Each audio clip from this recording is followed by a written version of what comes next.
फिर लो एक वापस एक चीज है, एक रानी है, रूठी रानी के नाम से जानते हैं। हालांकि अभी जब मैं पिछली एक क्लास में पढ़ा रहा था तो मैंने बताया था कि मेवाड़ में एक राजा जी हुए थे जयसिंह, और जयसिंह की एक परमार वंश की रानी थी कोमला देवी, उनको भी रूठी रानी कहा जाता है, और जयसमंद के पास में उसके महल बने। पर फिर भी अपने राजस्थान की हिस्ट्री में जिस रूठी रानी का नाम लेते हमारे जो दिमाग के अंदर थी वो मालदेव की रानी थी। एक कहानी है, सुनिए आप। हुआ यूं कि जब मालदेव इधर उधर आसपास में अटैक कर रहा था, जब उसने नागौर, अजमेर, जालोर सब जगह अटैक किए, बीकानेर, बहादुराजून, रायपुर सब पर अटैक किया, तो उसने जैसलमेर पे भी अटैक किया। और जैसलमेर में उस समय एक राणा जी हुआ करते थे, लूणकरण, लूणकरण भाटी, भाटी राजा हुआ करते थे यहाँ पे, भाटी वंश हुआ करता था।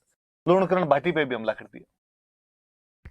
जैसलमेर वाले भाटी को लगा यार पार पड़ेगी नहीं, और कहते हैं उन्होंने जैसे तैसे करके पैसे टक्के दे के यहाँ से मालदेव को वापस भेज दिया था। फड़ौदी वाले किले विलेन दे दिए थे, भाई तू चला जा यार, वापस चला जा, ये वाला एरिया लेके, हमारी लड़ाई करने की हिम्मत नहीं। मालदेव एक बार तो एरिया वगैरह लेके वापस आ गया था। अब जैसलमेर वाले भाटियों ने आपस में बैठ के सोचा कि यार आदमी एक बार पैसे लेके या एरिया लेके चला गया, इस बात की क्या गारंटी है कि दोबारा नहीं आएगा। और हमने इतिहास के अंदर देखे, मैंने बताया था आपको कि गुजरात वाले बहादुर शाह को कर्मावती ने रणथंभौर का किला दे दिया था, फिर भी अगले ही साल उसने अटैक कर दिया था। तो यार ऐसे तो पार पड़ेगी नहीं, कोई परमानेंट इलाज करना पड़ेगा। क्या परमानेंट इलाज किया जाए? परमानेंट इलाज तो युद्ध, युद्ध किया जाए। किसी ने कहा यार युद्ध करेंगे तो मालदेव अपना परमानेंट इलाज कर देगा, वो शक्तिशाली आदमी। तो क्या किया जाना चाहिए? लूणकरण की बेटी थी एक उमादे, उमादे नाम की राजकुमारी थी, बेहद सुंदर राजकुमारी। दे का मतलब देवी है भाई, अपने राजस्थानी में देवी लिखते थे। कई राजकुमार उससे शादी करना चाहते थे, और किसी ने सलाह दी कि क्यों ना उमादे की शादी मालदेव के साथ कर दी जाए। उमादे सुंदर राजकुमारी है, उसके लिए योग्य वर की जरूरत है, और मालदेव से ज्यादा योग्य वर कौन हो सकता है? उत्तर भारत का सबसे शक्तिशाली राजपूत राजा था, यदि मालदेव के साथ में अपने रिलेशन हो जाएंगे, बेटी को अच्छा घर मिलेगा और अपना जवाई बन जाएगा, फिर तो क्या ही हमला करेगा, अपने लिए आक्रमण भी समाप्त हो, ये भी समाप्त। लूणकरण जी ने हाँ बदली कि भाई ठीक, शादी कर देते हैं। मालदेव के पास में समाचार भेजा गया कि साहब जैसलमेर वाली अपनी राजकुमारी उमादे की शादी आपसे करना चाहते हैं, क्या आप तैयार हैं? मालदेव जी तैयार ही बैठे। मालदेव जी ने कहा साहब पक्का, मैं तो कर लूंगा, सुंदर राजकुमारी से क्यों नहीं शादी करना चाहिए। कहते हैं मालदेव जी यहाँ से बारात लेके जैसलमेर गए, खूब बड़ी सी बारात गई, थे बड़े राजा की बारात जाए तो जानी थी। तो अभी भी अपने गांव में रिवाज होता है कि जब बारात जहां पे रुकती है, डेरा बोलते हैं, डेरा, आप डेरे कैसे समझोगे, कोई इंग्लिश मीडियम वालों के समझ नहीं है, शहर वाले टावरों के। राजकीय प्राथमिक विद्यालय गांव में तो उसी में रुकती है आजकल तो जाके। मैरिज गार्डन टाइप का कर दो जी, होटल कर दो जहां पर आप बारात को रुकवाते हो, तो डेरा बोलते हैं उसको। तो कोई ना कोई जगह होती है जहां पे बारात को रुकवाते हैं। तो पहले ऐसा हुआ करता था गाँव में, तो अभी भी होता है कि जहां भी बारात रुकती है, वो जो डेरा होता है उसको देखने के लिए महिलाएं जाती है। और जब महिलाएं वो डेरा देखने के लिए जाती है, उस समय गीत गाती है, जिस गीत का नाम है जल्ला। सुनना, आप घर में मम्मी से पूछना कि जल्ला गीत कब गाया जाता, तो आपको बताएंगे कि जब बारात का डेरा देखने के लिए जाते हैं उस समय ये गीत गाया जाता है। याद रखना थोड़ा कि बारात का डेरा देखने जाते समय। तो भाई जैसलमेर की सारी महिलाएं जो थी वो बारात का डेरा देखने के लिए चली गई। राजकुमारी उमादे ने जब ये सुनी कि मेरी बारात इतनी बड़ी आई है, इतने हाथी इतने घोड़े आए, तो उसके मन में भी चाहो कि मैं भी मेरी बारात का डेरा देखूं कहाँ रुकी हुई है, पर दुल्हन घर से बाहर कैसे निकले। मुझे लगा क्यों ना मैं जैसलमेर के किले के ऊपर जाके, और वहां से तो सब कुछ दिखेगा, और वहां से मैं डेरा देख लेती हूँ। तो जब जैसलमेर के किले की सीढ़ियां चढ़ रही थी, तभी उसने अचानक एक रूम के अंदर लड़ाई की आवाजें सुनी। उसने कान लगाया तो पता चला कि उसके मम्मी पापा आपस में लड़ रहे थे। और लूणकरण भाटी अपनी पत्नी से कह रहा था, अपनी रानी से कह रहा था कि आज मालदेव जैसे फेरों के लिए आएगा, मैं मालदेव को पकड़ के मार दूंगा। और रानी बेचारी के क्यों मार दोगे, बेटी का सुहाग है अपने, आप ऐसे कैसे मार सकते हो? और उसने कहा नहीं, कोई सुहाग वहाग नहीं, ये मंगता थोड़े दिन पहले अटैक करने के लिए आया था अपने, और ये तो दबाव में आके शादी करनी पड़ रही है, वरना मैं शादी आज करूं कल करूं। अब ऐसे तो इसको प्रत्यक्ष युद्ध में तो मार नहीं सकते, डायरेक्टली तो इसको मैं मार नहीं सकता, इसलिए आज मौका है, फेरों में तो अकेला आएगा, अकेला आएगा तब मैं मार दूंगा इसको, और यदि तूने किसी को बता दिया तो देख लेना पहले तेरे को मारूंगा। बेचार रानी डरी हुई, क्या करे पर पति के सामने।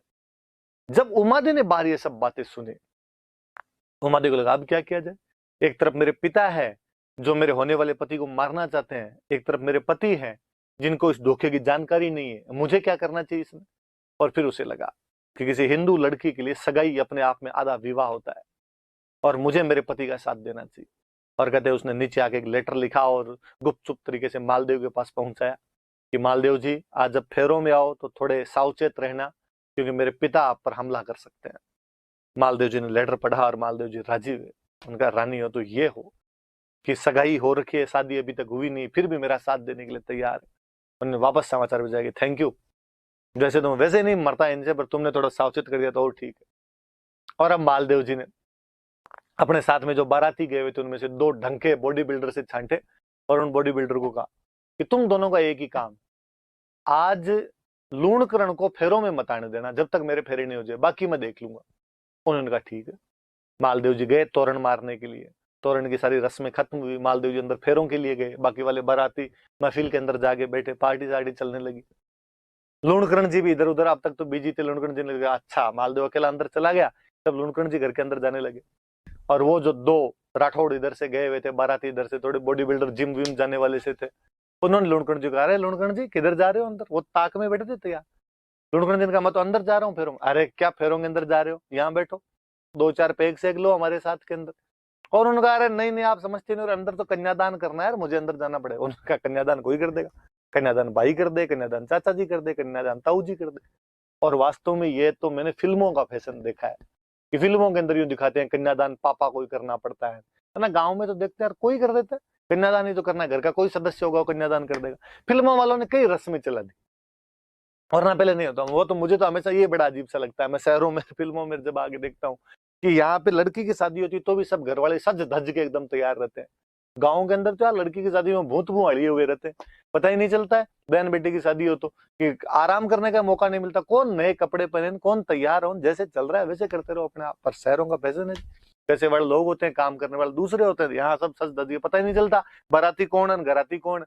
वरना तो गाँव में तो पता ही चल जाता है अपने आप में कि भाई बारात वाले कौन है, इधर वाले मंडे वाले कौन है अपने आप में। तो लूणकरण को उन्होंने बिठा लिया, बैठ जा। लूणकरण जी समझ गए कि इनको पता तो चल ही गया। लूणकरण जी चुपचाप बैठ गए। कहते मालदेव जी के फेरे संपन्न हुए एकदम। दूसरे दिन मालदेव जी की बारात वापस रवाना होने लगी। जब पहले राजकुमारियों की शादी करते थे तो कहते भाई राजकुमारी अपने ससुराल जाके खुद काम थोड़ी करेगी, तो काम करने के लिए दासियां होनी चाहिए, तो साथ में दासियां दिया करते थे। तो कहते हैं उमादे के साथ में एक लड़की भेजी गई। उमादे ने कहा और किसको मेरे साथ में भेजा जाए, एक दासी भेजी गई जिसका नाम था भारमली। भारमली नाम की एक दासी भेजी गई थी, कंक्यूबाइन भेजी गई, दासी थी भारमली, कंक्यूबाइन थी। इसको साथ के अंदर भेजा गया। हुआ यूं, थोड़ी सी फिर एक बात सुनिए आप। कहते हैं कि ये भारमली के मम्मी पापा के बारे में पता ही नहीं था कि इसके मम्मी पापा कौन थे कौन नहीं थे। जब ये पैदा हुई थी, पैदा होते इसको फेंक दिया गया था। अभी भी अखबारों में अपने पढ़ते रहते हैं, कन्या शिशु कचरे के ढेर में मिली, कन्या को फेंक दिया गया। आज अपने को यदि ऐसी कोई बच्ची मिल जाए तो अपने क्या करें, अपने हॉस्पिटल वालों को देख के आते हैं, अपने पुलिस वालों को बताते हैं इस बारे में। उस टाइम पुलिस कौन, राजा, हॉस्पिटल कौन, राजा। तो बच्ची किसी को मिली तो उन्होंने ले जाके लूणकरण जी को दे दी और लूणकरण जी ने उसको पाल पोस के बड़ा किया। उमादे के साथ में बड़ी हुई थी, उमादे की खास सहेली थी।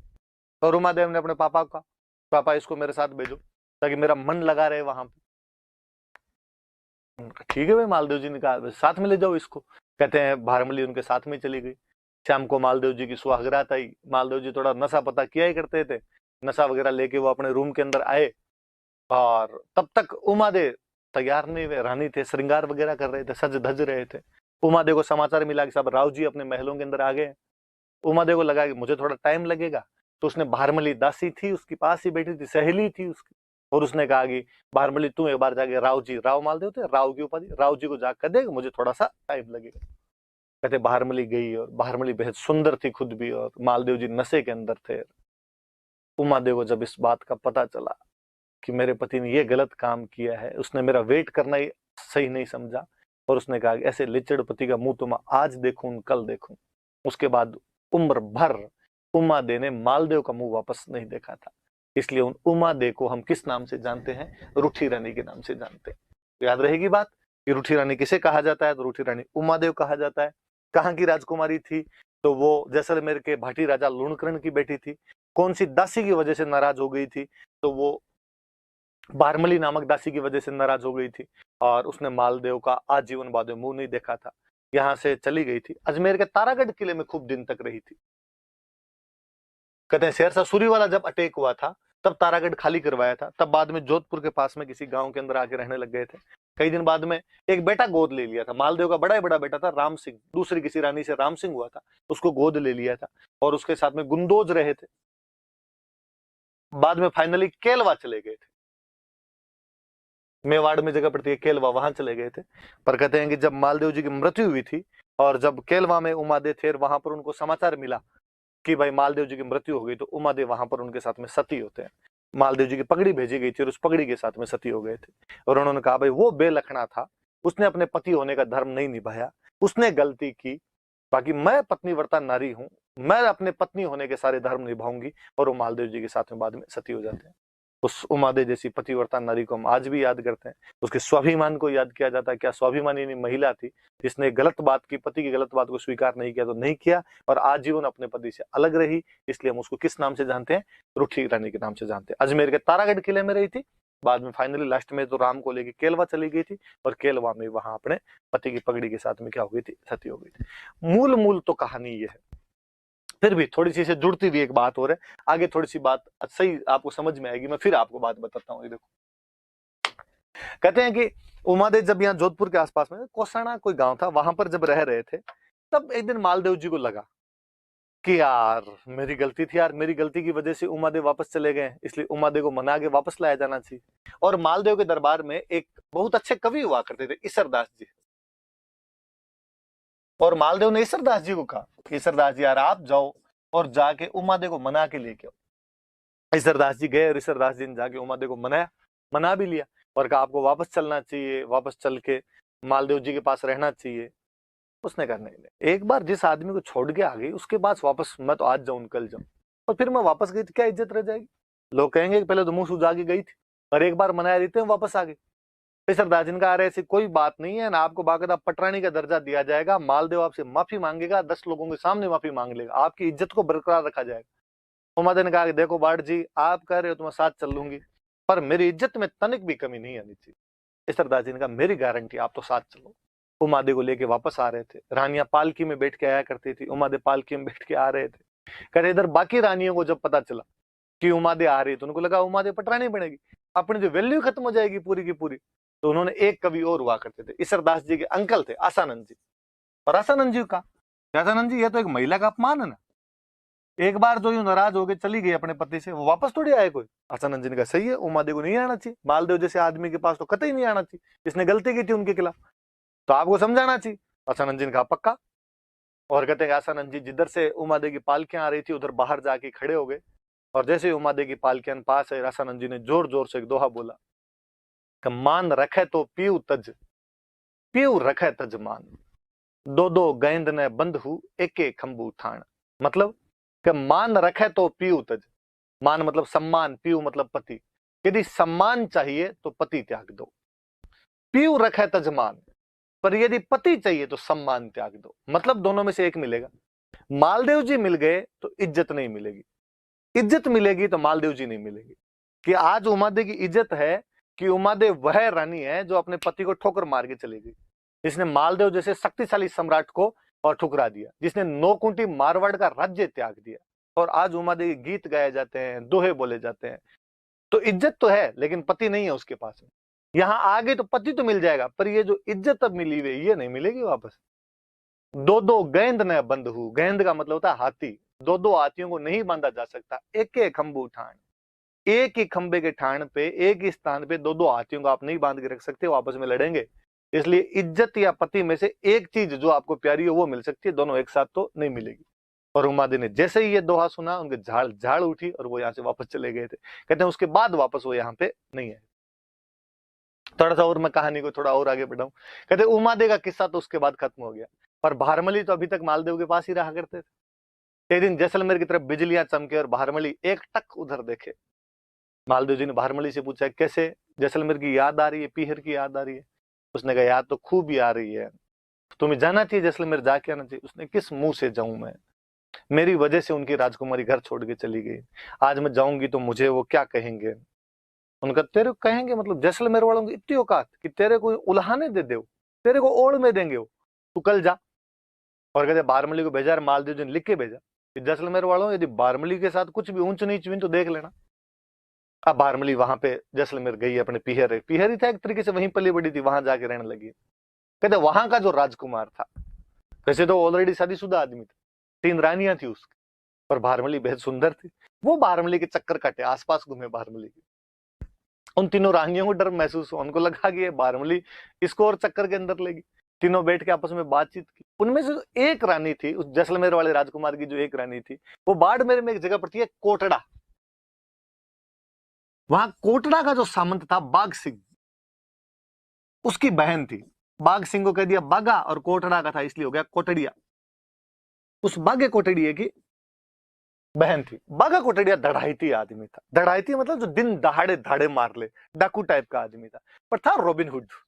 अमीरों को लूटता, गरीबों में धन बांटा करता था, अमीरों को गरीबों को नहीं सताता, और जो लूंठे लोग होते हैं, शक्तिशाली लोग होते हैं, उनसे टकरें लिया करता था। उन तीनों रानियों ने आपस में बात कर उस बीच वाली रहने का कि तेरा भाई बागा शक्तिशाली आदमी है, तुम भाग्य को बुला, वही बारमली का इंतजाम कर सकता है कोई। भाग्य को बुलाया गया, और भाग्य को बुला के बहन ने रोते रोते पूरा किस्सा कहा। बहन ने कहा वैसे तो आप सब जानते ही हो, और मैं क्या बताऊं, ये बारमली पहले हमारी ननद का घर खराब करके आई है, और अब आप पूछो ही मत। आपके जो जीजाजी है, हमारे जो पति है, वो एकदम बॉर्डर लाइन पे हैं, कभी भी उधर जा सकते हैं, प्लीज आप कुछ कीजिए। बागे ने कहा ठीक है, ये छोटी सी बात है, कल एक काम करना, कल जब मैं वापस जाऊं तो सीख देने के लिए तू मत आना, बारमली को भेज देना। सीख देना समझते हो? अभी भी घरों में अपने रिवाज होता है कि कोई मेहमान आया हुआ होता है तो जब दूसरे दिन जाता है तो तिलक विलक निकाल के उसको सीख देते हैं। विशेषकर जब भाई बहन के घर गया होता है तो बहन तिलक वगैरह निकाल के उसको वापस जो भेजती है उसको सीख देना कहते हैं। उसने कहा ठीक। दूसरे दिन बागा सुबह सुबह उठा, उठते ही बिना चाय पानी पी के ऊंट पे जाके बैठा अपने। जैसलमेर वालों ने कहा बाग जी क्या हुआ, चाय पानी तो पी के जाओ, सीख तो लेके जाओ। उनका नहीं यार, लेट हो रही है, मेरे को कोटड़ा जल्दी जाना है। तो अरे तो सीख तो ले जाओ, तो फटाफट मेरी बहन को अंदर जाको, जल्दी से यार सीख दे दे, मैं ऊंट को खड़ा ही नहीं कर रहा, ऊंट पे बैठा हूं। कहते हैं कि बहन को सब बातें पता थी। जैसे अंदर का, बहन ने कहा अभी इतनी जल्दी, मैं तो तैयार ही नहीं, नहाई नहीं, ओढ़नी का है मेरी। बारमली सज धज के पास में बैठी थी एकदम, और उसने कहा कि बारमली तिलक कित निकाला, तू निकाल के आ जा। बारमली ने कहा हाँ पक्का। और कहते बारमली तिलक वाली थाली लेके गई। जैसे ही हाथ ऊपर करके बागे के तिलक करने लगी, बागे ने हाथ पकड़ा और हाथ पकड़ के ऊंट पे बिठा लिया, और जैसलमेर से उसको लेके कोटड़ा आ गया। जैसलमेर से कोटड़ा आते आते बागे को बारमली को बागे से प्यार हो गया। मतलब राजस्थान की बेहतरीन लव स्टोरी है। इतनी अच्छी लव स्टोरी नहीं मिलेगी कहीं पे कि बागा बारमली एक दूसरे के लिए जीते, एक दूसरे के लिए मरा करते थे। जहाँ एक दो है अच्छा सा, जहाँ तरवरता है मोरी और जहाँ सरवरता है हंस, जहाँ बागोता है बहरमल, जहाँ दारूता है मंस। कि जहां जहां तरवर मतलब पेड़ है वहां वहां मोर मिलेंगे, जहां जहां सरोवर तालाब है वहां वहां हंस मिलेंगे, जहां शराब होगी वहां मांस आएगा, जहां बागा है वहां पे बारमली रहेगी। मालदेव के पास समाचार पहुंचे कि साहब बागा कोटड़िया बारमली को लेके भागा, और मालदेव ने कटकटाए दांत। उसने कहा यार उमा दे गई वो गई, बारमली को और ले गए। और उसने अटैक करो, भाग्य की इतनी क्या औकात कि ऐसे मेरी दासी को उठा के ले जाए। लोगों ने समझाया कि साहब अटैक मत करना, बागा डाकू आदमी है, दढ़ाईती है, इधर उधर भाग गया, हाथ नहीं आया तो अपनी बेइज्जती कि 9 कुंठी मारवाड़ के राजा की सेना गई और पकड़ी नहीं पाई। दूसरी बेइज्जती ये कि साहब दासी के लिए हमला कर दिया। तो उसने कहा तो और कोई तरीका देखा जाए। तो मालदेव को अचानक याद है, मालदेव ने कहा उस दिन जब उमादेव वापस आ रहे थे तो सामने बैठ के वहां पे, और वो दोए कौन बोल रहा था रे? वो तो आसानंद जी थे। तो आसानंद जी, जब आपकी वजह से उमादेव वापस नहीं आ पाए तो बारमली को आप लेके आओगे। आसानंद ने कहा पक्का, ये मेरी गारंटी। कहते आसानंद जी बागे के पास बारमली लेने के लिए वापस गए। बागे ने जैसे ही सुना कि साहब आसानंद जी जैसा महान विद्वान मेरे पास मिलने के लिए आ रहा है, वो गुण ग्राहक आदमी था। 3 कोस सामने, 9 किलोमीटर सामने गया आसानंद जी के, दंडवत साष्टांग प्रणाम किया उसने जाके। धन घड़ी धन भाग कोटड़े की धरती के, जो आप जैसा महान विद्वान हमारे पास आए और लेके आया उनको, बहुत सेवा करे उनकी, अच्छे अच्छे शिकार करके लाए उनके, अच्छा खाना पीना खिलाए, बारमली भी अच्छे अच्छे पकवान बनाए, आसानंद जी को खिलाए। आसानंद जी ने जब देखा कि बाघा मेरा इतना ध्यान रखता है, उन्होंने जब देखा कि भारमली बाघा से इतनी बेहंतिया मोहब्बत करती है, आसानंद जी वापस गए नहीं। आसानंद जी कहते हैं वहीं रहने लगे थे, बाघा भारमली के पास ही रहे थे। कालांतर में जब बाघा मरा था तो भारमली उसके साथ में सती हो गई थी, और आसानंद जी जो थे वो पागल हो गए थे, और इधर उधर यूं दीवारों के सिर मारते मारते घुमा करते थे। बागा आओ बड़े घर कोटे डरा तू धनी, जासी फूल जड़े पर बास न जासी बाग जी। कि हे बागा, जिस प्रकार फूल झड़ जाता है पर उसकी सुगंध नहीं जाती, वैसे हे कोटड़े के धनी बागा, तू चला गया पर तेरी याद मेरे मन से अभी तक नहीं जाती। कहते हैं उधर पास में पाकिस्तान में अमरकोट रियासत पड़ती थी, वहां के कोई राणा जी थे, और किसी ने जाके उन राणा जी का, आसानंद जी जैसा महान आदमी घूम रहा है, आपको कुछ ना कुछ करना चाहिए। कहते वो आसानंद जी को अपने पास लेके चले गए और अपने पास में रखते, खूब ध्यान रखते, जीव रखते पूरा। पर आसानंद जी बात बात में बातें वैसी करते सारी की सारी, कि बागा ऐसे था, बागा ऐसे था। उसको बेचारे को ये सहन है, तो लग रहा है मैं राणा और मेरे मुंह के सामने किसी छोटे मोटे सामंत की क्या बात हो। उसने कहा था साहब इतना क्या बागा बागा लगा रखा है, उसका नाम लेना बंद ही नहीं करते, ऐसे कि आप आजीवन बागे का नाम लेते रहोगे। आसानंद जी का जब तक है जान तब तक तो बागे का नाम छूटेगा नहीं। उसको बड़ो ईगा हर्ट हुआ, उसको ईगो हर्ट हुआ उसका। और कहते उसने आसानंद जी के पोते को बुलाया और आसानंद जी के पोते को बुला कहा यदि तेरे दादाजी एक पूरी रात बागे का नाम नहीं ले तो मैं हर 1 घंटे पे 1 लाख सोने के सिक्के दूंगा। पोते ने सोचा यार 7-8 घंटे की रात तो पक्की, 7-8 घंटे सोने के सिक्के का जुगाड़ हो जाए, 7-8 लाख सोने के सिक्कों का जुगाड़ हो जाएगा, 7-8 पीढ़ियां तिर जाएगी। और उसने अपने दादाजी को जागी कहा कि ये बात। दादाजी ने कहा देख पोते, पार तो नहीं पड़ेगी, बागा मेरे जीव की जड़ी है, कहीं अंदर बसा हुआ है, बागे को मैं कैसे भूल सकता हूँ, फिर भी तू कह रहा है तो आई विल ट्राई। बिठाया साहब आसानंद जी का, आपका समय शुरू होता है अब। डोकरे ने कई देर तक तो जैसे जैसे दांत किटकिटाए, नहीं बोलना नहीं बोलना नहीं बोलना, पर फाइनली रहा नहीं गया और थोड़ी देर के अंदर दो बोलने शुरू किए। थोड़ थोड़ पग दौड़ करस्या पेट रहे कारण है, रात दिवस राठौड़ बिसरिया नहीं बाग जी। ये पेट की लड़ाई तो आदमी कहीं पूरी कर लेगा, ये पैसे टक्के की लड़ाई तो कहीं कमाई करके मांग के कैसे पूरी की जा सकती है। इस पेट की लड़ाई के लिए बागा तेरे को कोई कैसे भूल सकता है। पोते ने माथा पीट लिया। फाइनली आसानंद जी वैसे बागा को याद करते करते बाद में एक्सपायर हुए थे। तो क्या बागा भारमली की प्रेम कहानी है, क्या बागा और आसानंद जी की दोस्ती है। इतिहास ऐसी कई कहानियों और ऐसी कई दोस्तियों से भरा पड़ा है। खंगाल खंगाल के निकाले जाए तो ऐसे ऐसे प्रसंग उठकर सामने आते हैं कि असंभव होता उन चीजों पे, क्या लोग रहे थे वो। अब चलो आगे, ये कहानी इसके माध्यम से ईसरदास जी, आसानंद जी मैंने बताया, आगे अभी अपने काम आएंगे। कैसे काम आएंगे मैं अभी बताता हूँ।